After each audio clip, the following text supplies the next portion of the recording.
Apa saja 4 resiko ketika kita gagal bayar di pinjaman online ya?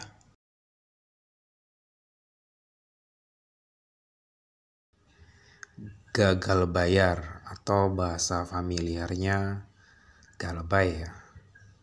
Apa saja resiko yang terjadi ketika gagal bayar di pinjaman online ya? Oke. Yang namanya pinjaman online itu kan tidak ada jaminan ya.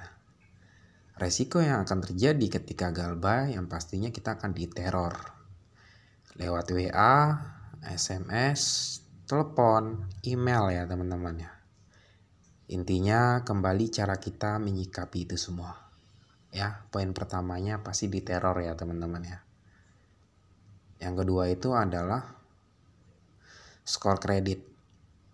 Ketika kita gagal bayar di pinjaman online, skor kredit akan turun ya teman-teman ya. Pengajuan ke aplikasi lain itu akan lebih dipersulit.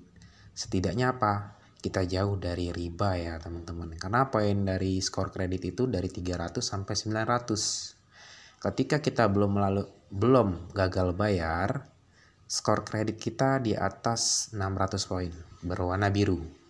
Ketika galbay, poin kita di bawah 600 poin. Pengajuan ke aplikasi lain, khususnya di pinjaman online, itu akan lebih sulit. Itu saja efeknya yang kedua ya teman-teman ya, skor kredit. Yang ketiga, BI checking atau slick. Dulu namanya BI checking ya teman-teman ya. Dialihkan ke OJK berganti nama Sistem Layanan Informasi Keuangan ya teman-teman ya. Itu pun hanya aplikasi yang legal saja.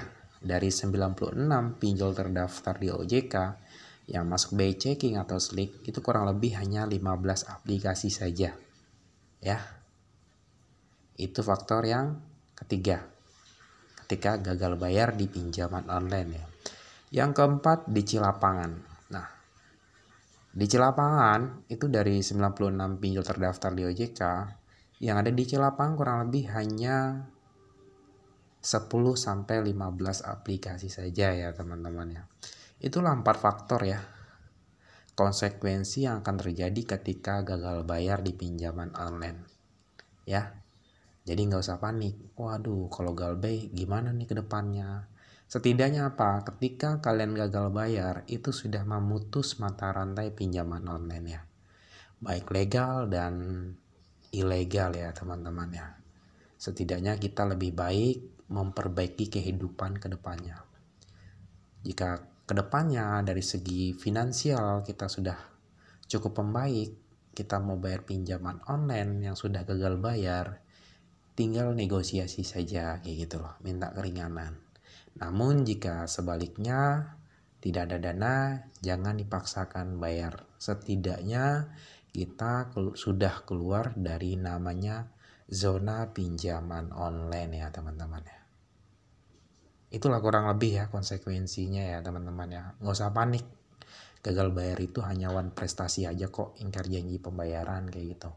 Seandainya defisit jangan pernah janjikan. Yang penting kita tetap kooperatif aja kayak gitu ya teman-teman ya. Paling defisit 3-4 kali aja kayak gitu. Habis itu hilang seperti hantu ya teman-teman ya. Ya itulah kurang lebih ya. Konsekuensi yang akan terjadi ketika gagal bayar. Pertama itu yang pastinya diteror itu hal lumrah. Kedua, skor kredit. Yang ketiga itu BI checking atau slick jika aplikasi itu masuk BI checking ya teman-teman ya. Yang keempat itu adalah DC lapangan gitu loh. Itu pun jika aplikasinya ada DC lapangan ya. Setidaknya saya membuatkan video ini membuka pemikiran teman-teman ya. Kalau galbay itu tidak seperti yang kita takuti kayak gitu ya. Semoga video ini bermanfaat ya.